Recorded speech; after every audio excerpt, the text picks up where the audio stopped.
하나님의 말씀을 보겠습니다. 구약성경 출애굽기 말씀입니다. 구약성경 출애굽기입니다. 제가 가지고 있는 성경으로는 126면회가 있습니다. 출애굽기 29장입니다. 출애굽기 29장입니다. 1절 말씀부터 9절까지 기록된 하나님의 말씀을 보겠습니다. 1절부터 9절까지입니다. 같은 목소리로 말씀을 읽으실 때 하나님의 음성을 듣는 복된 시간 되시길 바랍니다. 읽겠습니다. 내가 그들에게 나를 섬길 제사장 직분을 이임하여 그들을 거룩하게 한 일을 이러하니 곧 어린 수소 하나와 흠 없는 순양 둘을 택하고 무교병과 기름 섞인 무교 과자와 기름 바른 무교 전병을 모두 구운 밀가루로 만들고 그것들을 한 광주리에 담고 그것을 광주리에 담은 채 그 송아지와 두 양과 함께 가져오라. 너는 아론과 그의 아들들을 해망문으로 데려다가 물로 씻기고 의복을 가져다가 아론에게 속옷과 에봇 받침 겉옷과 에봇을 입히고 흉배를 달고 에봇에 정교하게 짠띠를 띠게 하고 그의 머리에 관을 씌우고 그 위에 거룩한 패를 더하고 관유를 가져다가 그의 머리에 부어 바르고 그의 아들들을 데려다가 그들에게 속옷을 입히고 아론과 그의 아들들에게 띠를 띄우며 관을 씌워 그들에게 제사장 직분을 맡겨 영원한 규례가 되게 하라. 너는 이같이 아론과 그의 아들들에게 이임하여 거룩하게 할지니라. 아멘. 이 밤에 함께 예배하는 모든 분들 가운데 그리스도의 평강이 함께 하시기를 주님의 이름으로 축원합니다. 출애굽기 강의 100번째 말씀을 오늘 함께 나누기로 원합니다. 오늘 본문은 제사장 위임식에 관한 말씀을 우리가 함께 읽었습니다. 이 말씀에 의거해서 오늘 위임식에 관해서 함께 말씀을 나누겠습니다. 여기 1절에 보면 내가 그들에게 나를 섬길 제사장 직분을 위임하여라고 그렇게 말씀하고 있습니다. 여기에 위임한다는 말은 하나님께서 고난을 주다, 세우다, 충만하게 하다, 온전히 가지다라는 뜻을 가지고 있는 단어입니다. 그러니까 하나님께서 하나님의 역할을 맡겨 세웠다, 그런 의미를 가지고 있는 의미입니다. 하나님의 동역자로 삼으셨다고 하는 것입니다. 그래서 이 제사장 직분은 하나님께서 하시는 일을 그들에게 맡겨 하나님의 일꾼으로 동역시킨 바로 이 시기, 바로 이 이임식이 된다, 이렇게 말씀을 드릴 수가 있습니다. 저와 여러분은 제사장 아니겠습니까? 예수를 믿는 모든 사람들은 제사장입니다. 그러므로 저와 여러분은 하나님의 동역자임을 한시도 잊지 마셨으면 좋겠습니다.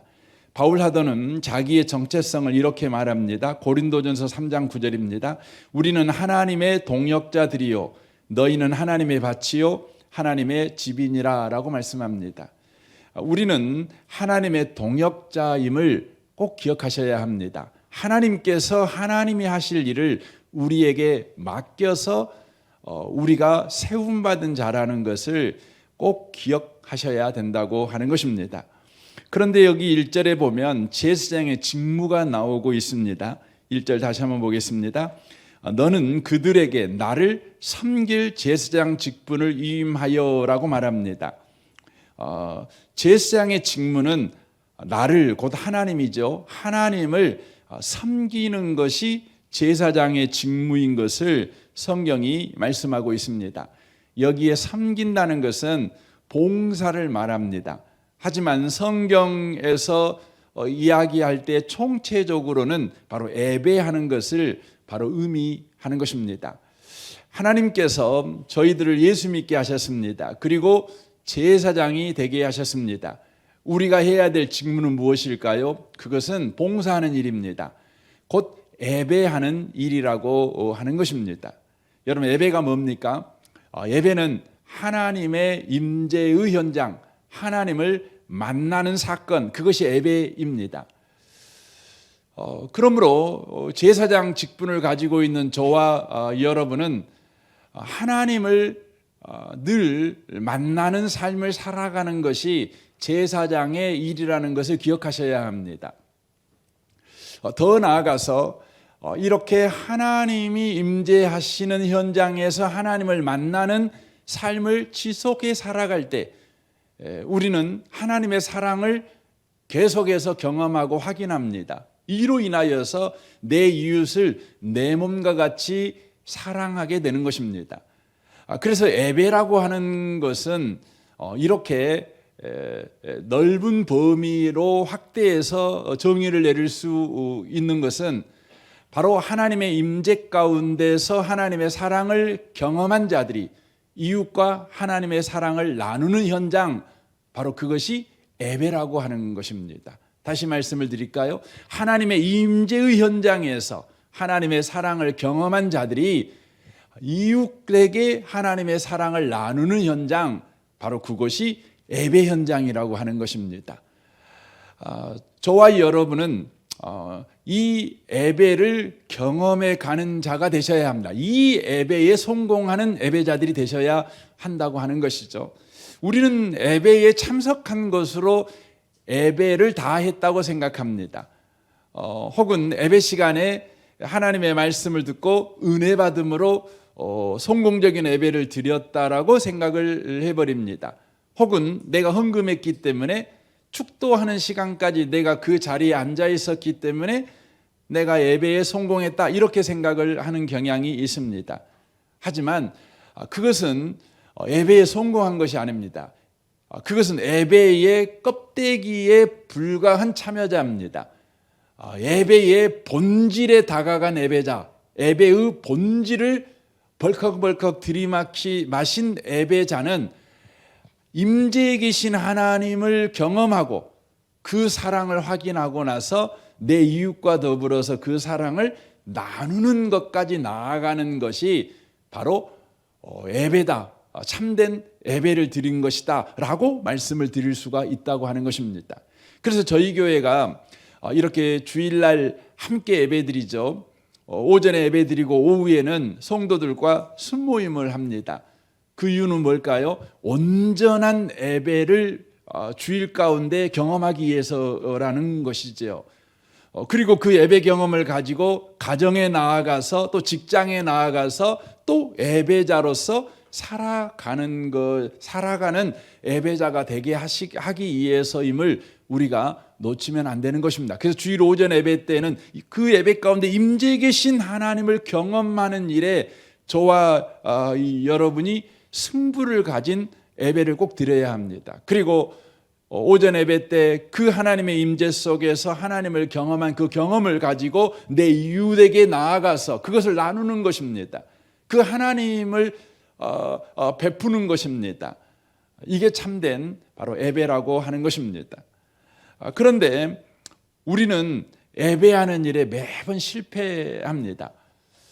왜 우리는 예배하는 일에 실패할까요? 제사장은 그 직무 자체가 예배하는 것이 직무인데 제사장인 우리가 예배하는 일에 실패합니다. 그러면 뭐가 될까요? 범죄가 되지요.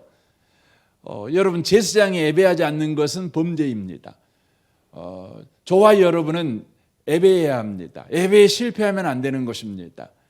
그런데 왜 제사장인 우리가 예배에 실패할까요? 우리는 요한복음 4장에 사마리아 여인의 예배관을 통해서 예배의 성도들이 왜 실패하는지 그 이유를 우리가 발견할 수가 있습니다. 사마리아 여인의 예배관이 어떤 예배관이었냐면 19절 말씀을 한번 보겠습니다. 여자가 이르되 주여 내가 보니 선지자로소이다. 우리 조상들은 이 산에서 예배하였는데 당신들의 말은 예배할 곳이 예루살렘에 있다 하더이다 라고 말합니다. 이 사마리아 여인의 예배관은 이 여자가 사마리아 여자였기 때문에 사마리아 사람들은 그리심산에서 예배를 드렸습니다. 조상 대대로 그렇게 해왔습니다. 이 사마리아 여인의 시점에서 보면 약 200년 전부터 그리심산에서 예배를 드렸었습니다.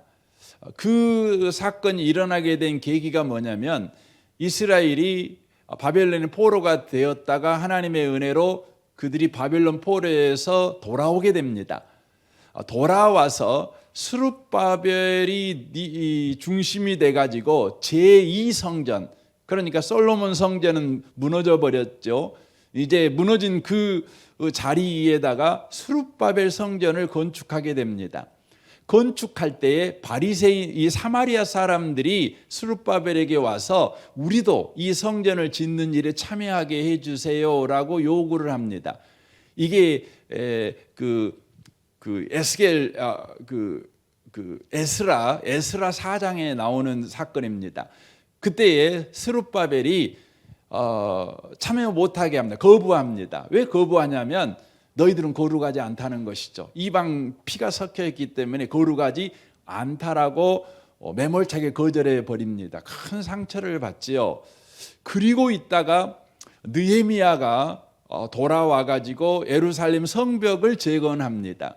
성벽을 재건할 때 산발락이라고 하는 사람이 성벽 재건을 방해를 하지요. 방해를 할 때에 이미 사마리아 사람들이 스룹바벨 때문에 상처를 받아가지고 악심을 품고 산발락과 협력해서 예루살렘 성전이 재건되지 못하도록 방해하는 일을 합니다. 이로 인하여서 완전히 유대와 사마리아가 여러분 갈라지게 돼버리는 겁니다. 그래서 그때부터 이 사마리아 사람들이 예루살렘에 와서 예배를 안 드리고 그리심산에서 예배를 드립니다. 왜 그리심산에서 예배를 드리게 되었냐면 여러분이 이제 성경을 보면 잘 아시겠지만 이제 하나님께서 가나안 땅에 들어가기 직전에 이스라엘 백성을 두 표로 나눠서 한 팀은 에발산에, 한 팀은 그리심산에 이렇게 둡니다. 그리고 율법을 선포합니다. 선포할 때 에발산에 있는 사람에게는 저주의 말씀을 선포합니다. 이렇게 하면 저주를 받을지어다. 그러면 에발산에 있는 이스라엘 지파가 아멘 그렇게 반응을 합니다.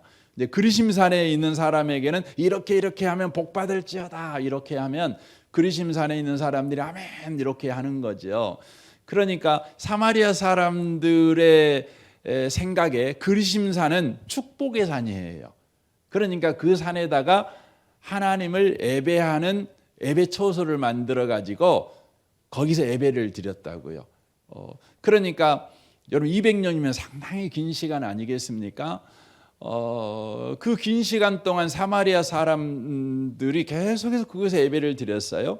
그러니까 이 사마리아 여인이 예수님에게 말을 하는 것이 유대인들은 예루살렘에서 예배해야 된다지만 우리 조상들 대대로 그리심산에서 예배를 드려왔습니다.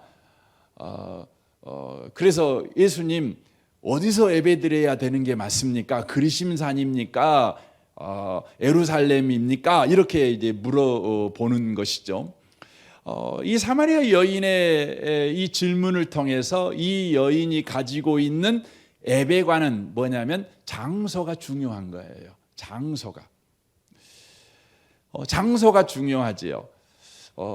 이것은 사마리아 여인만 갖고 있었던 예배관이 아니라 그 당시에 유대인들도 가지고 있었던 예배관이에요. 하나님은 특정한 장소에만 임재하신다고 그들은 생각했어요. 그 장소가 어디냐? 바로 예루살렘 성전에만 하나님이 임재해 계신다. 그러므로 하나님의 임재 경험이 있는 예배를 드리려면 반드시 예루살렘 성전에서만 예배를 드려야 된다. 이 의식을 그들이 가지고 있었던 것이지요. 그런데 예수님께서 이 사마리아 여인의 질문에 대해서 이렇게 대답하십니다. 21절입니다. 예수께서 이르시되 여자여 내 말을 믿으라. 이 산에서도 말고 예루살렘에서도 말고 너희가 아버지께 예배할 때가 이르리라. 너희는 알지 못하는 걸 예배하고 우리는 아는 것을 예배하노니 이는 구원이 유대인에게서 남이라. 아버지께 참되게 예배하는 자들은 영과 진리로 예배할 때가 오나니 곧 이때라. 아버지께서는 자기에게 이렇게 예배하는 자들을 찾으시느니라. 하나님은 영이시니 예배하는 자가 영과 진리로 예배할지니라 라고 예수님이 말씀합니다. 참된 예배는 장소의 문제가 아니다. 이곳에서 예배드리든 저곳에서 예배드리든 그게 문제가 되는 것이 아니라 하나님이 찾으시는 예배, 하나님이 기뻐하는 예배는 영과 진리로 드리는 예배다. 그러므로 어떤 장소에 있든지 영과 진리로 예배한다면 그 예배는 하나님의 임재 경험을 하는 예배일 뿐만 아니라 그 임재 경험이 항상 강렬하지요. 가만히 있을 수 없지요. 충만하지요. 그래서 용서할 수 없는 자들을 용서하는 데까지 나아가는, 이웃에게 하나님의 베푸신 사랑을 흘려보낸 데까지 나아가는 참된 예배자가 될 수밖에 없는 것 아니겠습니까? 그래서 이 사마리아 여인이 영과 진리로 예배하는 자가 참된 예배다, 이걸 이제 예수님한테 배우게 된 이후에 어떻게 합니까? 그가 동네에 뛰어들어가 가지고 지금까지 업신 여기고 서로 무시하고 쌈박질하고 살았던 이웃 사람들에게 나아가 와 보라, 복음을 전하는 현장이 나오는 것 아니겠습니까? 그렇다면 영과 진리로 예배한다는 게 무슨 말입니까? 많은 분들이 영과 진리로 예배한다는 말을 어떻게 이해하냐면 진심으로 그리고 정성으로 예배하는 것으로 이해를 합니다. 그렇게 이해를 합니다. 그래서 신령과 진정으로 예배드려야 된다. 그러면 지금 막 직장 생각하고 있고 또 사업 생각하고 있고 집에 내가 가스불 껐나 안 껐나 이런 거 생각하면서 예배 드리면 하나님 예배 안 받으셔. 그러니까 그런 생각 다 집어치우고 오직 하나님만 생각하는 마음을 가지고 예배를 드리는 것이 신령과 진정으로 예배 드리는 것이다. 이렇게 이제 우리는 이해를 하고 있습니다. 하지만 성경이 말하고 있는 영과 진리는 무슨 의미냐면 영과 진리를 이제 그 내용만 이야기하면 성령과 예수 안에서, 이런 의미의 말입니다. 성령과 예수 안에서 드리는 예배, 이 말이죠. 이 말은 어떤 의미의 말입니까? 여러분, 예수 믿는 사람들은 어떤 사람이냐면 성령이 우리 안에 있는 사람이에요. 그렇죠? 여러분 아멘이시죠? 여러분, 예수 믿었다는 말은 무슨 말이냐면 예수님이 우리 안에 들어왔다는 말이에요.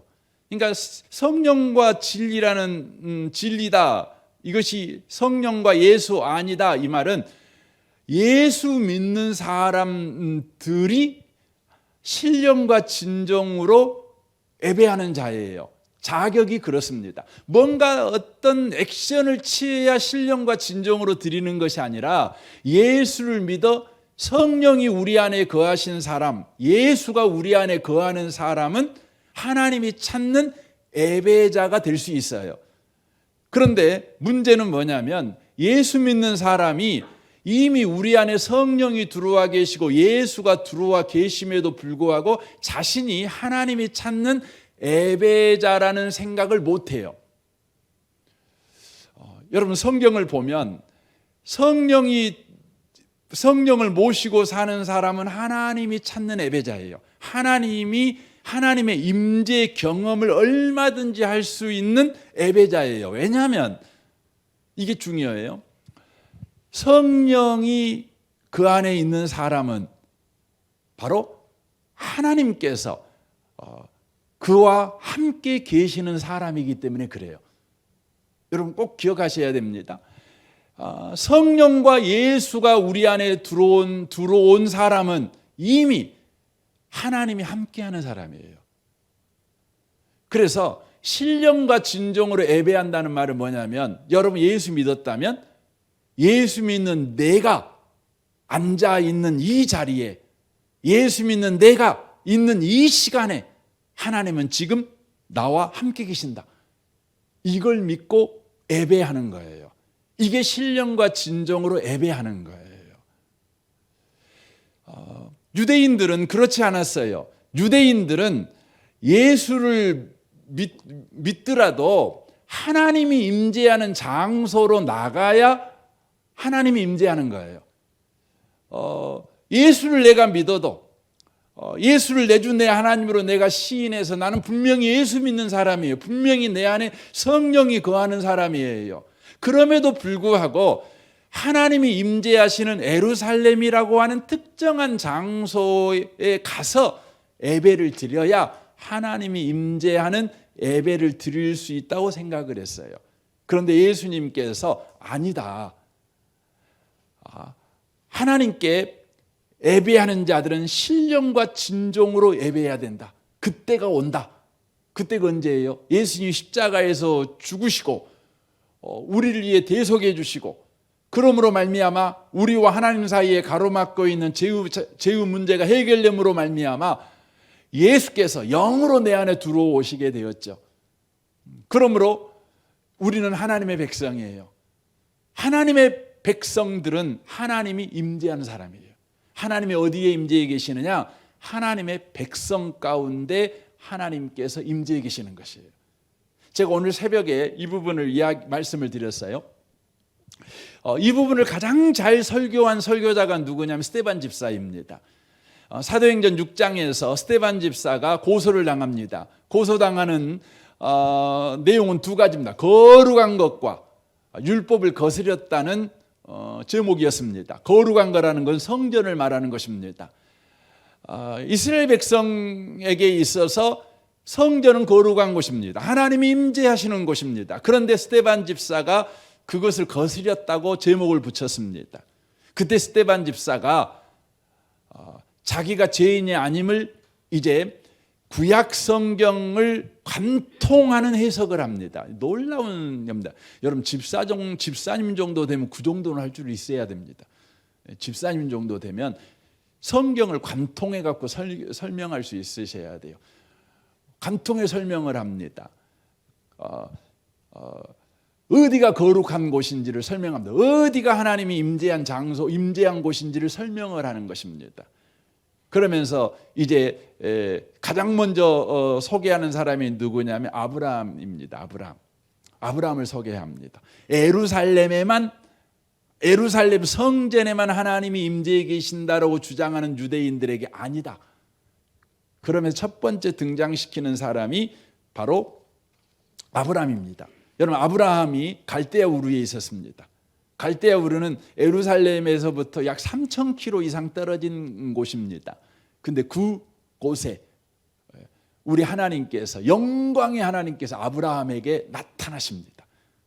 여러분, 예루살렘에만 하나님이 계신 줄 알았는데 갈대아 우르에 하나님이 임재하셨습니다. 임재하신 거예요.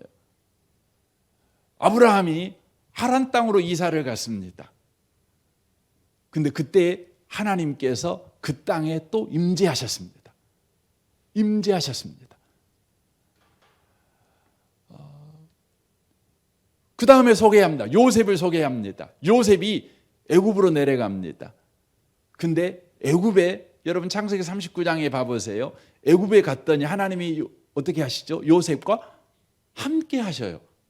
여러분, 하나님이 예루살렘에만 계신 줄 알았는데 어디도 계셨어요? 애굽에도 계셨어요. 요셉이 39장에 보면 감옥에 가잖아요.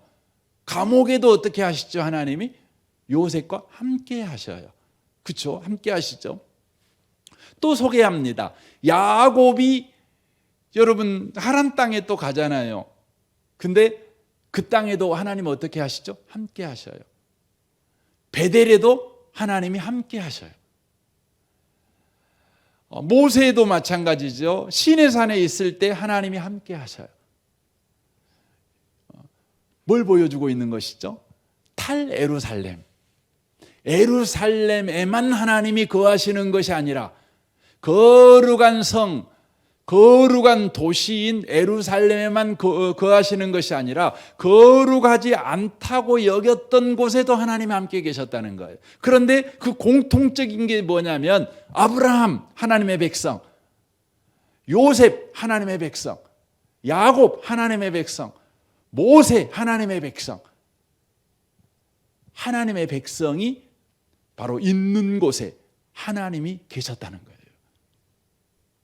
그래서 사도행전 7장 47절에서 솔로몬을 들어서 이렇게 스데반이 설교합니다. 솔로몬이 그를 위하여 집을 지었느니라. 하나님을 위해 성전을 짓지 않습니까? 그러나 지극히 높으신 이는 손으로 지으신 곳에 계시지 아니하시나니 선지자가 말한 바 주께서 이르시되 하늘은 나의 보호자여 땅은 나의 발등상이니 너희가 나를 위하여 무슨 집을 짓겠으며 나의 안식할 처소가 어디냐? 이 모든 것이 다 내 손으로 지은 것이 아니냐 함과 같으니라. 목이 곱고 마음에 귀에 할례를 받지 못한 사람들아, 너희도 너희 조상과 같이 항상 성령을 거스리는도다. 특정 장소에만 하나님이 임재해 계신다고 주장하는 자들은 마음과 귀에 할례를 받지 못한 사람들이다. 하나님은 어디 계시느냐? 하나님의 백성이 있는 곳에 하나님이 임재하신다. 그러므로 참된 예배자, 하나님을 기쁘시게 하는 예배자가 누군가? 하나님이 찾는 그 예배자 누군가? 바로 예수 믿는 내가 있는 곳에 하나님이 임재해 계신다고 믿고 그 자리에서 하나님께 예배하는 자, 바로 그 자가 하나님을 기쁘시게 하는 예배자, 하나님이 찾는 예배자라는 것입니다. 그래서 사도행전을 여러분 읽어보시면 사도행전은 예루살렘을 떠나 하나님의 백성이 있는 모든 땅 가운데 하나님이 임재하신다.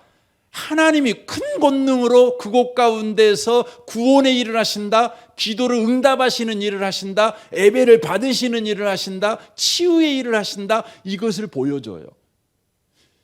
대표적인 게 뭐냐면 사도행전 10장입니다. 사도행전 10장에 보면 고넬로 이야기가 나옵니다. 바울이 베드로죠. 베드로가 고넬로라는 이방인, 그것도 로마의 백부장 아닙니까? 군인 아닙니까? 군인 집에 가기 전에 그가 머물렀던 곳이 요빠라는 곳입니다. 저도 요빠를 가봤는데 요빠가 정말 아름다운 도시거든요. 언제 한번 꼭 가보십시오. 정말 아름다운 도시입니다. 그런데 이 요빠라는 곳에서 피장은 뭐냐면 그 가죽을 가지고 구두를 만들거나 뭐 이런 거 하는 사람입니다. 그 집에 머물러 있었습니다. 피장 시몬의 집에 머물러 있었습니다. 근데 여러분, 이 가죽을 가지고 만든다는 것은, 가죽은 어떻게 해야만 만들어집니까? 동물을 죽여야만 만들 수 있는 거예요. 피를 봐야 만들 수 있는 것이에요. 근데 성경에 보면 여러분, 뭔가를 죽이는 자는 여러분 성전에 들어갈 수 없어요. 들어갈 수 없어요. 그러니까 한마디로 말하면 저주받은 직업을 가지고 있는 사람이에요. 직업을 가지고 있는 사람이에요. 성전에 갈 수 없는 버림받은 자예요. 그런데요, 놀라운 것은 그 집에 베드로가 머물러 있는데 우리 하나님께서 그 집에 임재하셔요. 그래가지고 환상을 보여주셔요. 놀라운 거예요. 놀라운 겁니다. 놀래주시면 좋겠어요, 여러분도. 여러분, 고넬로의 집에 갔어요. 베드로가 가잖아요. 근데 베드로가 고넬로 집에 갔을 때 고넬로부터 간증을 듣습니다. 무슨 간증을 듣죠? 그가 고넬로의 집에서 그가 자기 집에서 기도할 때 우리 하나님께서 그 기도를 기억해 주셨다고 말합니다. 여러분, 고넬로는 이방인입니다. 여러분, 유대인들에게 있어서 이방인들은 지옥에 뗄 감이에요. 하나님의 저주만 임하지 하나님의 은혜가 임하는 것은 있을 수 없는 거예요. 근데 여러분, 기억이라는 단어가 헬라어로는 기억이라는 단어인데 히브리어로는 이게 소제예요. 소제. 제사예요. 제사. 그러니까 이방인이 드리는 제사를 하나님이 허명해 주신 거예요. 뭘 보여주는 겁니까? 고넬로는 하나님의 백성이니 하나님의 백성이 드리는 예배를 하나님 받아주신 거예요. 왜요? 하나님이 그 하나님의 백성과 함께 하셨기 때문에. 예수님께서 어마어마한 지상 명령을 내리죠. 우리는 한국 사람이고 우리는 사실 이방인이잖아요. 그러니까 이 말에 별로 그 감동이 별로 없어요. 그런데 유대인 예수님의 제자들은 다 유대인들이잖아요. 유대인들의 입장에서 예수님의 이 말을 듣는 것은 소위 말해서 천지개벽할 말이에요. 무슨 말이냐면 예수님의 지상명령입니다. 한번 봐보세요. 마태복음 28장 18절입니다. 예수께서 나와 말씀하여 이르시되 하늘과 땅의 모든 권세를 내게 주셨으니 그러므로 너희는 가서 모든 민족을 제자로 삼아라. 그렇게 말합니다. 가라 그럽니다. 가래요. 어디로요? 모든 민족에게로. 모든 민족에게 예루살렘을 떠나라는 말입니다. 하나님이 임재해 계신다고 유대인들은 철석같이 믿어요. 예루살렘을 떠나면 하나님이 없는 땅으로 가는 거예요. 하나님의 은혜가 없는 땅으로 가는 거예요. 저주의 땅으로 가는 거예요.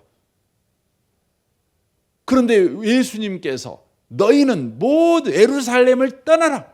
떠나서 모든 민족에게로 가라. 그렇게 요구를 하는 겁니다. 그래 놓고 마지막에 뭐라고 말합니까? 내가 너에게 분부한 모든 것을 가르쳐 지키게 하라. 볼지어다 내가 세상 끝날까지 너희와 항상 함께 있으리라 말씀하십니다. 세상 끝날까지, 이 말은 시간으로는 세상 끝날이죠. 장소로 말하면 세상 땅끝까지, 이렇게 해도 번역이 되는 겁니다. 끝날까지, 땅끝까지 내가 너와 함께 하겠다, 이렇게 말합니다. 왜요? 하나님의 임재는 하나님의 백성들 가운데 있기 때문에 그렇습니다. 하나님의 백성이 있는 장소, 하나님의 백성이 사는 시간에 하나님은 임재하신다는 거예요. 이것을 믿고 내가 선 자리에 내게 주어진 시간 속에서 하나님을 예배할 때 하나님이 찾는 예배자라는 것이죠. 마가복음 16장 15절에도 이렇게 말합니다. 이르시되 너희는 온 천하에 다니며 만민에게 복음을 전파하라. 믿고 세례를 받는 사람은 구원을 받을 것이요 믿지 아니한 사람은 정죄를 받으리라. 믿는 자들에게는 이런 표적이 따르니 곧 그들이 내 이름으로 귀신을 쫓아내며 새 방언을 말하며 뱀을 집어 올리며 무슨 독을 마실지라도 해를 받지 아니하며 병든 사람에게 손을 얹은즉 나으리라 하시니라라고 말씀합니다.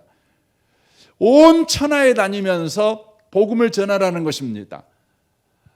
그러면 하나님께서 그들을 통해 하나님의 임재를 경험시켜 주겠다. 하나님이 어떤 권능을 가지신 분이요, 어떤 능력을 가지신 분이신가를 너희들을 통해서, 너희들이 가는 땅에서, 너희들이 살아있는 그 시간에 내가 드러내겠다, 이렇게 말씀하고 계시는 것입니다. 사랑하는 성도 여러분, 우리는 제사장들입니다. 우리의 직무는 예배하는 것입니다. 예배는 하나님의 임재 경험입니다. 하나님을 경험하는 것입니다. 그리고 그 경험을 내 이웃과 나누는 것입니다. 이게 참된 예배입니다. 누가 이런 예배를 경험할 수 있습니까? 바로 그리스도인인 내가 머무는 곳에, 내가 사는 시간에 하나님이 임재해 계신다는 이 믿음을 가지고 사는 자들입니다. 이것을 바울 사도는 더 확장해서 이렇게 우리에게 말합니다. 로마서 12장 1절입니다. 그러므로 형제들아 내가 하나님의 모든 자비하심으로 너희를 권하느니 너희 몸을 하나님이 기뻐하시는 거룩한 산 제물로 드리라. 이는 너희가 드릴 영적 예배니라 라고 확장합니다. 다만 우리가 머물러 있는 시간과 공간 속에서 하나님을 찬양하고 하나님께 기도할 때에 하나님이 찬양과 기도를 흠양하셔서 하나님의 권능을 나타내는 정도가 아니라 내가 일상생활을 하면서 직장생활하고 가정생활하고 누군가를 만나고 영업하는 일을 하고 이 모든 활동을 하나님이 지금 나와 함께 계신다고 믿고 믿음으로 한다면 그것이 예배다, 이렇게 확장해서 바울 사도가 이야기하고 있는 겁니다. 예수 믿는 사람들은 삶 자체가, 일상이 살아있다는 것 자체가 바로 예배해야 된다. 삶 자체가 예배에 이어야 되려면 예배의 대상이신 주님이 예수 믿는 나에게 지금 임재해 계신다. 이 임재의식, 코람데오라는 하나님 앞에서라는 이 임재의식을 가지고 내가 가정생활하고 직장생활하고 또 영업활동하고 뭐 식사하고 이렇게 할 때 이 모든 것이 예배가 된다. 이렇게 말씀하는 것입니다. 사랑하는 성도 여러분, 예수를 믿은 사람들은 제사장들입니다. 제사장들은 어느 장소, 어느 시간, 무슨 일을 하든지 그것이 다 예배가 되어야 합니다. 하나님 경험이 되어야 합니다. 하나님의 임재 경험이 되어야 합니다. 그리고 그것을 내 이웃에게 나누는 것이 되어야 합니다. 그러려면 성도에게 반드시 이 믿음이 필요합니다. 하나님은 예수 믿는 나와 언제나 함께 하신다는 것입니다. 저기 가야 하나님이 임재하는 게 아닙니다. 그 시간에만 하나님이 임재하는 것이 아닙니다. 예수 믿는 나, 성령을 모시고 사는 나, 예수가 나와 함께하는 나, 신령과 진정, 바로 성령 안에 예수 안에 있는 내가 머무는 곳은 언제나 하나님이 함께 하신다. 예수 믿는 내가 하는 모든 일 가운데 하나님이 임재하신다. 하나님이 역사하신다. 이걸 믿고 저와 여러분이 그렇게 살아가는 것입니다. 그래서 골로새서 3장 16절에서 일상에서 하나님의 임재를 믿는 사람들의 예배의 구체적인 내용을 이렇게 소개합니다. 보세요. 골로새서 3장 16절입니다. 그리스도의 말씀이 너희 속에 풍성히 거하여 모든 지혜로 피차 가르치며 권면하고 시와 찬송과 신령한 노래를 부르며 감사한 마음으로 하나님을 찬양하고 또 무엇을 하든지 말에나 일에나 다 예수 그리스도의 이름으로 하고 그를 힘입어 하나님 아버지께 감사하라. 아내들아 남편에게 복종하라. 이는 주 안에서 마땅하니라. 무슨 말이냐? 주 안에서 마땅하다 이렇게 돼 있어요. 주 안에서 마땅하다는 말은 네가 주님 안에 있으니까, 지금 주님이 너의 삶에 함께 계시니까 아내들아 네 남편에게 복종해라 이렇게 돼 있는 겁니다. 여러분, 주님이 없으면 남편에게 복종하면 안 돼요. 패가망신하니까 자존심이 상하잖아요. 어떻게 그럴 수 있습니까? 남편에게 복종하면 안 돼요. 할 필요도 없고요. 근데요, 주님이 나와 함께 계시니까, 주님이 임재해 계시니까 남편에게 복종하는 거예요. 이게 아내가 남편과 관계에서 예배하며 살아가는 거예요. 이게 예배예요. 이건 윤리가 아니에요. 예배예요, 예배. 더 보십시오. 남편들아 아내 사랑하며 괴롭게 하지 말라 그렇게 돼 있어요. 남편들에게 아내를 사랑하면 아내를 괴롭게 하지 말라. 이게 뭐냐면 남편들이 하나님이 나의 삶에 지금 임재해 계시니까 아내와의 관계에서 하는 예배 행위예요. 아내를 사랑해야 돼요. 아내를 괴롭게 만들면 안 돼요.